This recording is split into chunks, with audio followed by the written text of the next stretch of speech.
اوعى تيجي تعمل سفاري وانت جبان، اقسم بالله هتنزل من العربيه على الله. انت الحال النون يعني اخباركم ايه؟ لازم تيجي، انا قلت لك اهو اللي هيحصل هنا هينسيك كل حاجه بتحصل هناك والله.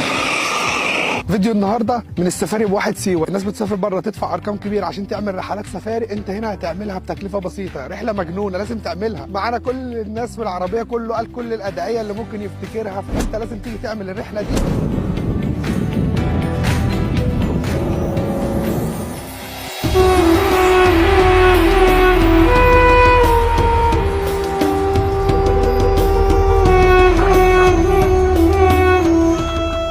اول مكان البحيره البارده، سبحان الله في بحيره طالعه في وسط الصحراء دي كلها، ما فيش اي حاجه غير الرمل الناعمه، ميتها بارده موجوده. تعالوا معانا وراكم، دي بتبقى من ضمن المزارات اللي انت بتعملها في رحله السفاري. حاجه كده لما تشوفها مش هتقول غير سبحان الله، هذا خلق رب. في وسط الصحراء ميه وكمان بارده وحواليها خضره ربانيه.